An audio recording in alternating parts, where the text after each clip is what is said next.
papo com ele, que eu conheço, já conheço de longa data. É uma pessoa séria, uma pessoa bacana. E ele, logicamente, não fala só de segurança. Por quê? Também sou novo vereador em Valadares. Tá aqui o Coronel Wagner. Bom demais? Bom demais, viu? Como é que eu chamo? Coronel, tenente coronel, comandante? Não, na realidade. Se quiser chamar só de Wagner, não tem importância. Tem problema, não sei disso, eu sei que não tem ideia. Eu não importo muito com isso, mas a questão do meu nome de vereador é o Coronel Wagner. Sim, Coronel Wagner. Nesse caso, como a gente representa a comunidade, é interessante ser chamado assim. Mas isso é só uma coisa que para mim não tem importância, porque eu acho que as pessoas têm que ser pelo que são, não disso. Pelo que são chamadas. Eu sei disso, eu já cheguei fazendo piadinha que eu sei que não importa com isso, então já fiz. E assim, tenente, capitão, tem de tudo aí. Tem de tudo, então não tem problema não.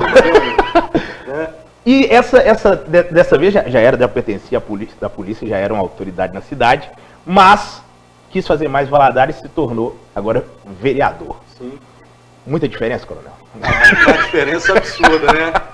Em primeiro lugar, porque a instituição policial militar, a polícia militar, ela tem uma estrutura de hierarquia e disciplina que faz com que a gente estabeleça alguns parâmetros de trabalho que são cumpridos à risca, que a gente tem uma disciplina mais rigorosa.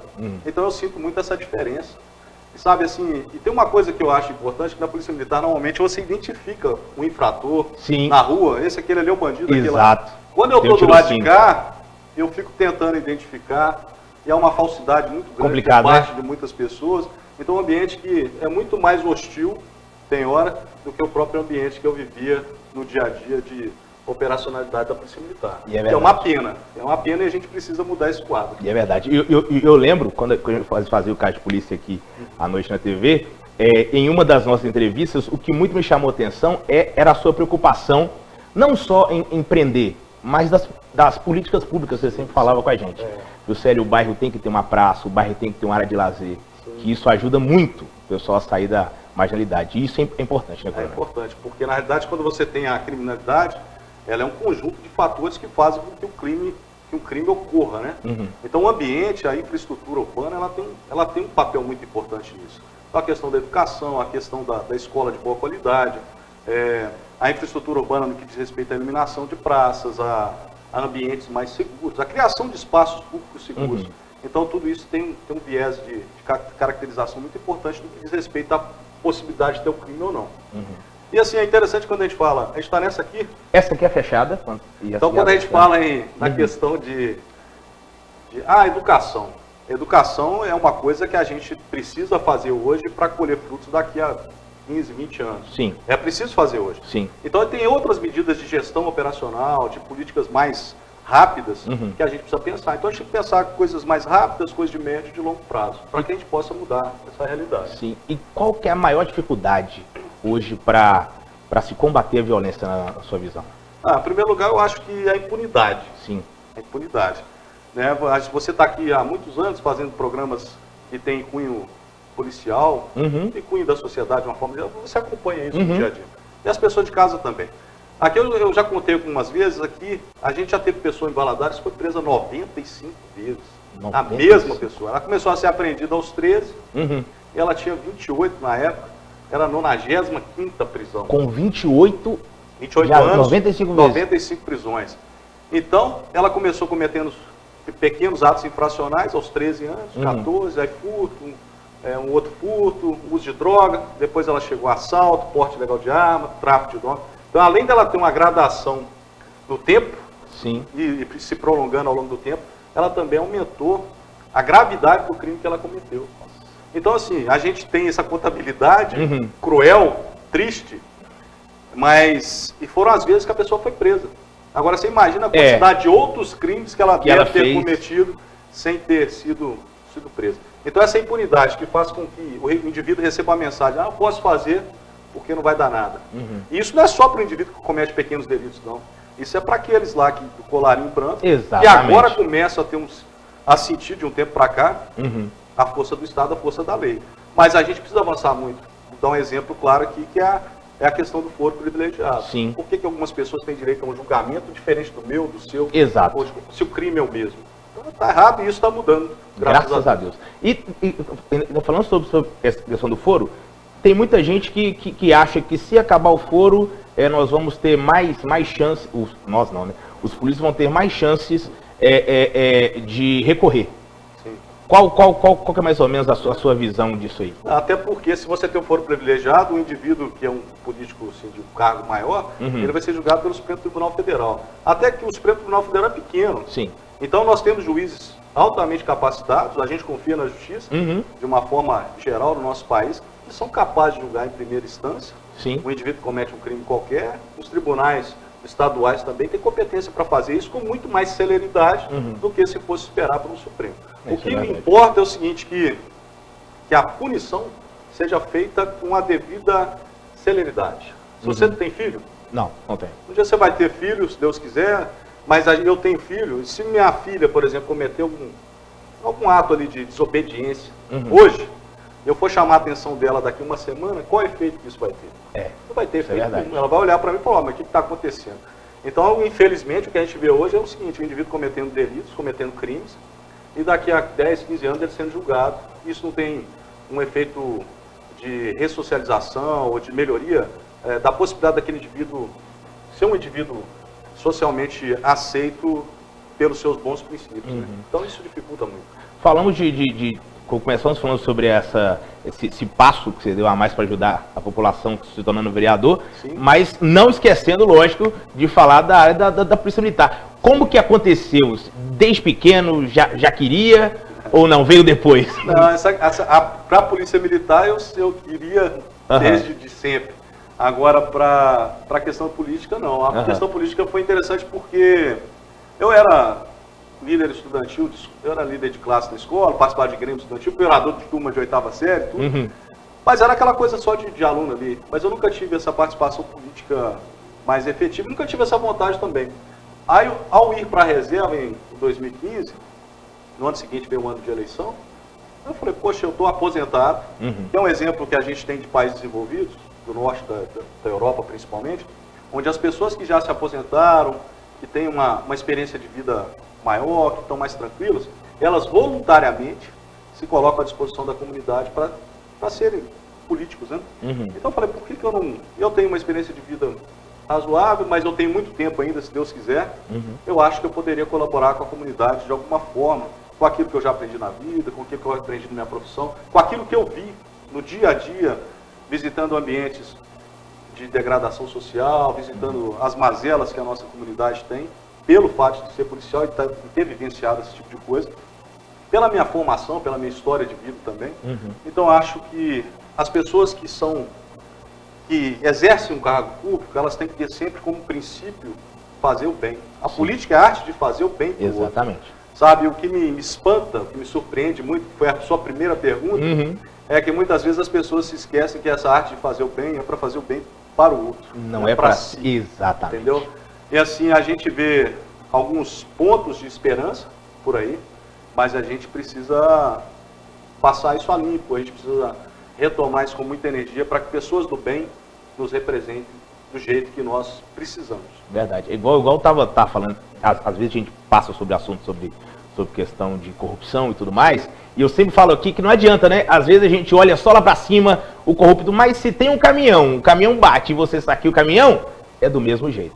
Se você vende seu voto, do mesmo jeito. Se você tenta subornar um policial na BR, na Blitz, é do mesmo jeito.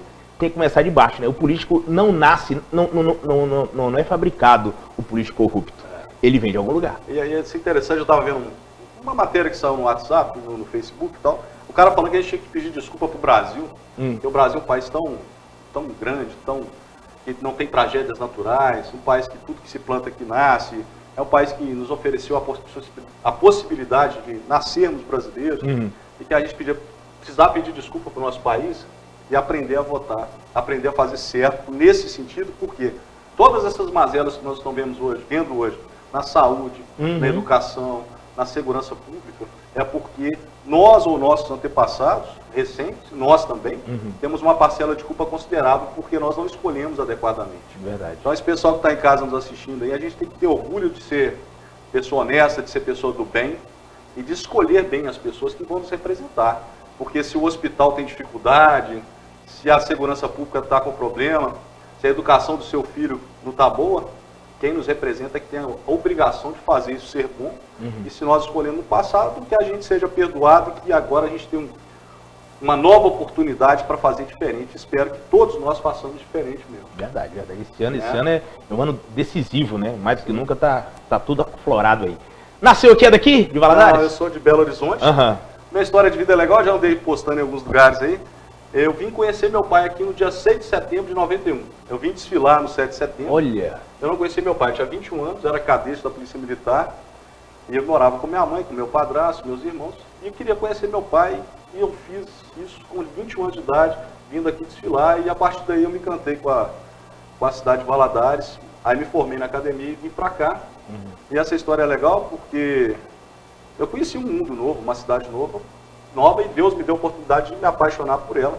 E acabou que aquele menino que era um garoto que não tinha um pai lá, que tinha uma infância muito sofrida, tenho hoje meu pai, que eu considero assim, que é meu pai biológico, e hoje eu o reconheço como pai, e tenho meu padrasto, que foi aquele que me registrou como filho, tive meu avô, então no final da história... É verdade, já teve lucro, bem representado. Lucro, né?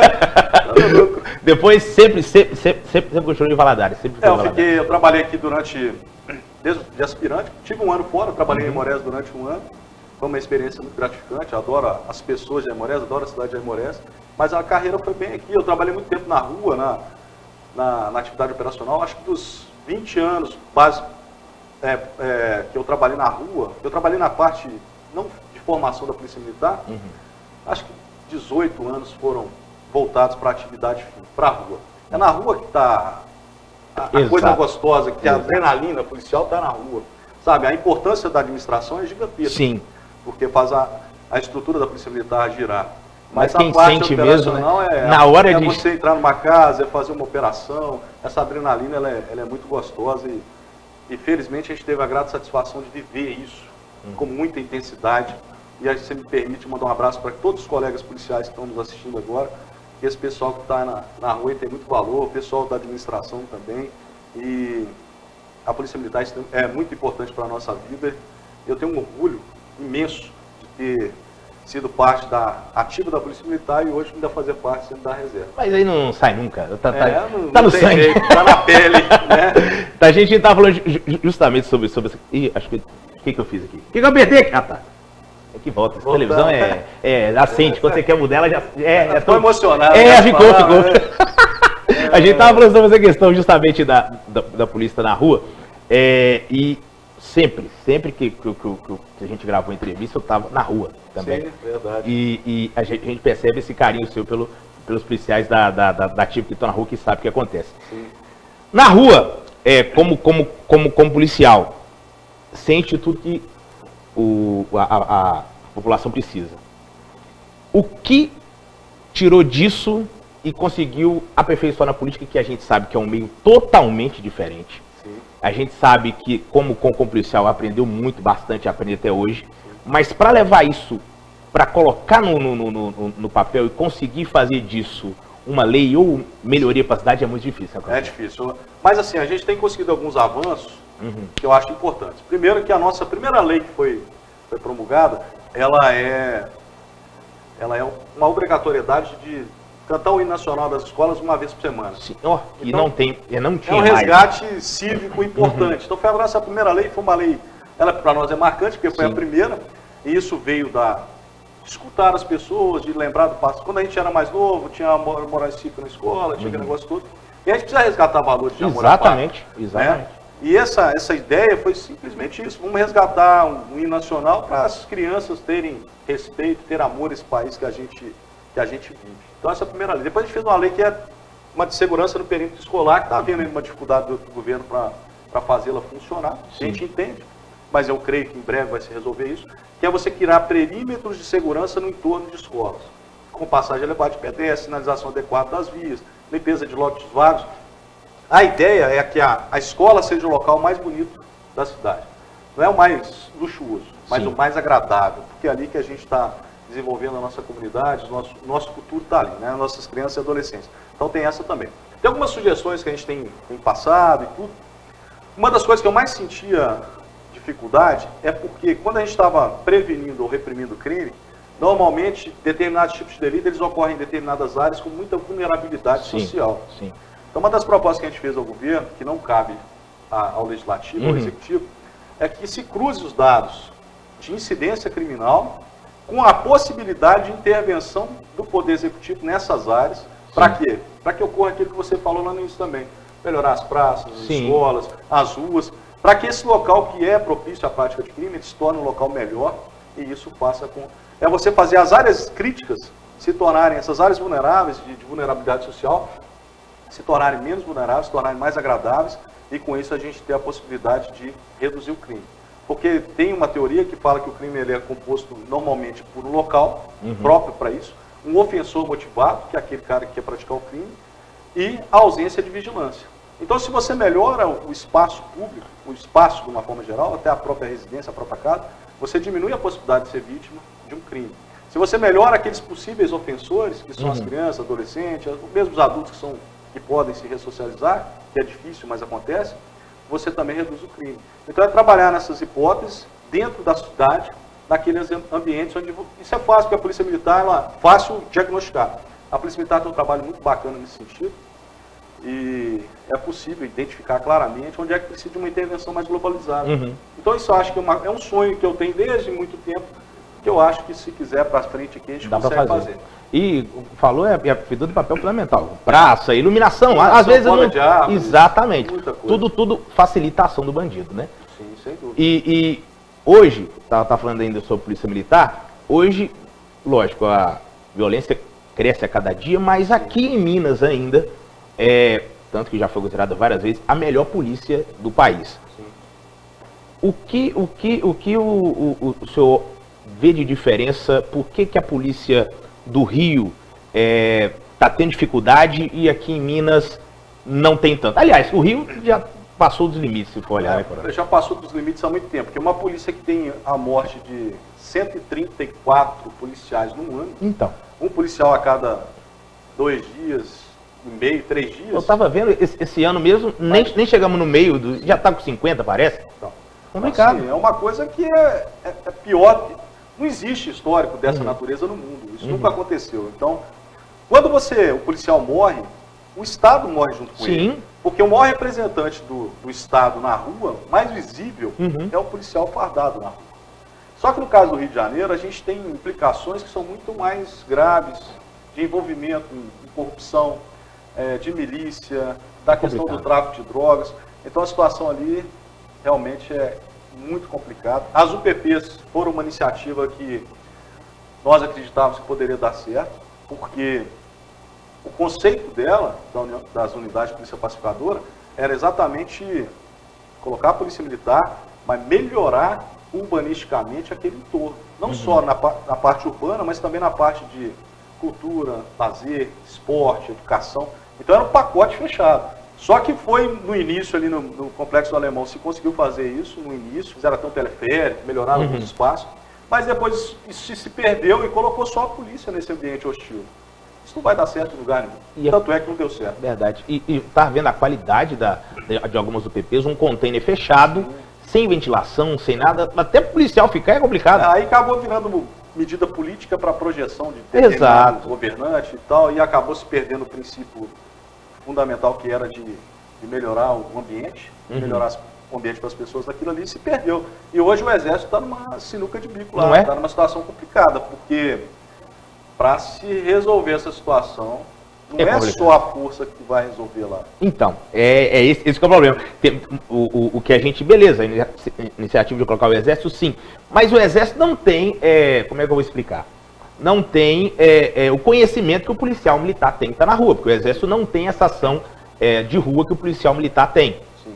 Mas elas estão usando o seguinte, o Exército faz determinados trabalhos que são mais voltados para as Forças Armadas, que é de cerco de perímetro, de contenção de áreas, de isolamento de determinados pontos críticos e tudo.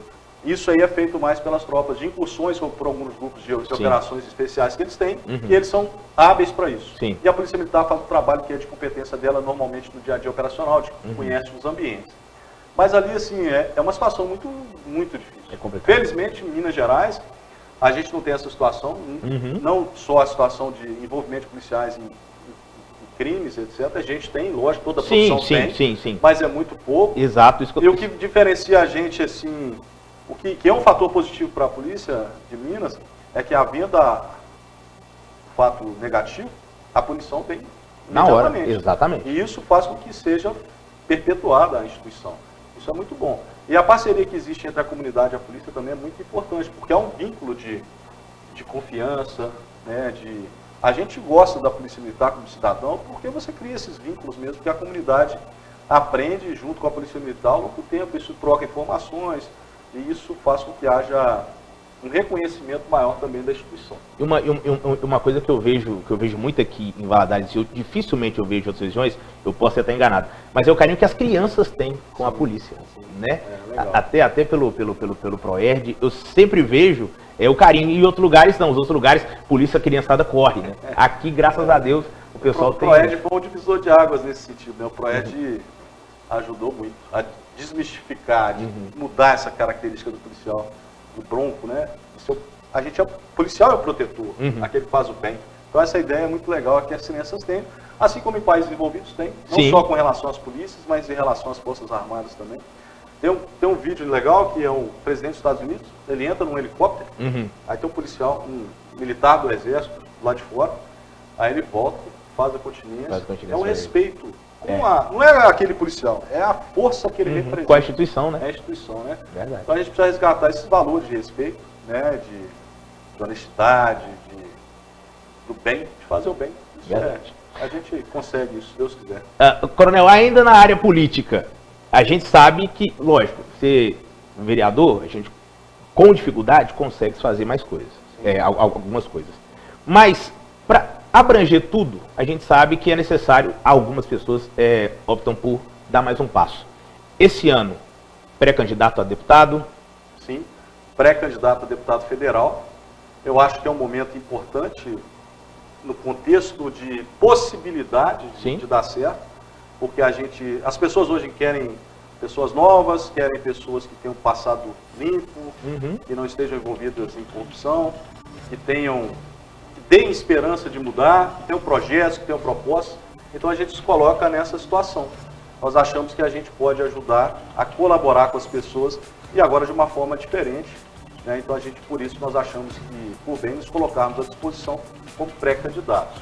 A deputado federal. A deputado federal. E é onde, logicamente, as leis estão, né? Sim. É onde que pode ajudar bem mais.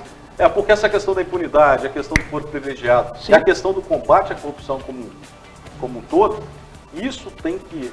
As pessoas vão votar em diversos candidatos, mas elas precisam tentar canalizar o voto para alguém que tenha projetos, vontade de fazer esse combate à corrupção.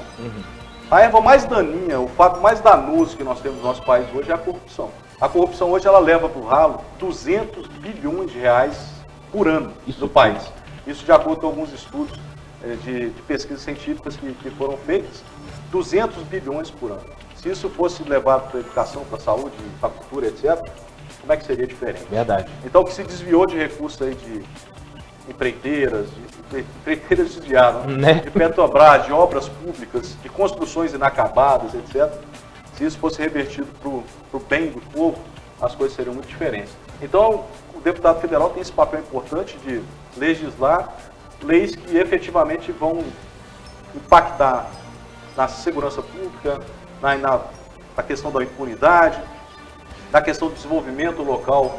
A região nossa, por exemplo, a gente está lá para entrar na Sudene, agora fui eu que liguei. A gente está lá para entrar na Sudene e não consegue entrar, então essa representação ela é importante também, mas para trazer também mais desenvolvimento para a nossa região que a gente precisa. A gente viveu ciclos de exploração, né, ao longo do tempo, madeira, depois mica, cana-de-açúcar, mão de obra que foi para os Estados Unidos, e a hora agora é de fazer de virar essa página, né? A gente tem dificuldades bem pontuais aqui em Valadares, que se a gente tivesse representações mais contundentes lá em cima, a gente poderia melhorar, ajudar. Eu digo com relação ao hospital regional, uma dívida de 70 milhões de reais do governo do estado para com o hospital, para com a saúde em Valadares. Então isso é um fato grave e as representações políticas lá podendo ajudar a reverter. A gente tem uma obra inacabada lá que é recurso do governo federal e a gente precisa acabar aquele hospital regional e ter condições de mantê-lo, não é só acabar, Exato. tem que acabar, equipar e manter. Exatamente. Então há a necessidade do governo federal acabar de fazer aquele hospital e a gente precisa entender como é que vai fazer a gestão disso ali, porque vai ficar estima-se hoje 14 milhões de reais por ano, por mês, para poder manter. Então o deputado federal ele tem a possibilidade de impactar nessas áreas importantes e principalmente ouvir as pessoas para ver aquilo que ele pode tornar legislação para melhorar a vida, né? E a gente precisa de gente do bem, sabe? Exatamente. Tem que escolham bem. É aquilo que a gente falou aqui. A gente está pagando preço alto pelo erro que nós cometemos nas votações anteriores, pelo erro que os nossos antepassados cometeram. É a hora de virar página. Não pode errar mais uma vez. Escolhe o cara honesto, né? escolhe o cara do bem, porque, pelo amor de Deus, Tá complicado. não podemos continuar desse jeito. Tá difícil. Falou em ouvir, para encerrar, o pessoal, lógico, está disposto a ouvir todo mundo. O pessoal que está em casa quer trocar uma ideia, Ó, anexo do gabinete? Anexo, na hora, sempre. Estamos à disposição, a gente sempre está em contato com as pessoas. Amanhã mesmo a gente tem uma reunião com um grupo aqui da cidade, a gente vai estar tendo uma mudança na lei que diz respeito aos taxistas. Então a gente vai conversar com eles amanhã para ver se a gente apresenta alguma ideia que possa ajudá-los a melhorar o serviço. Então a gente está sempre conversando com a comunidade e dessas conversas que surgem as nossas sugestões, os nossos pedidos para o governo local, que surgem algumas ações que a gente faz. Então ouvir o povo é a melhor forma de fazer com que o mandato seja adequado, porque afinal quem nos elegeu foi esse povo que está em casa e a gente está aqui para fazer o bem para todo mundo e procurar fazer da melhor forma possível. Verdade. Também está nas redes sociais? Estamos lá no Facebook, Coronel Wagner, vereador. É isso, Paulo. Também na Paula, assessora aqui também. E a gente tem uma pessoa bacana que está acompanhando, a gente gosta muito de ouvir as pessoas, né, para que a gente possa ter instrumentos para fazer as coisas do jeito que as pessoas precisam que seja feito. Sei lá, Coronel, prazer. Prazer enorme estar aqui com você. Sempre que quiser, de volta aí, a gente Obrigado. está sempre junto. Obrigado mesmo. Prazer. E é bom, que eu estava falando, ter pessoas do bem na política, gente. A gente está tão calejado de tanto que a gente toma por aí, né? Sim. Nas costas, e é sempre bom ter pessoa bacana no meio da política, e a gente tem o prazer de ter o senhor, tá bom? Aquele abraço. Abraço. Gente,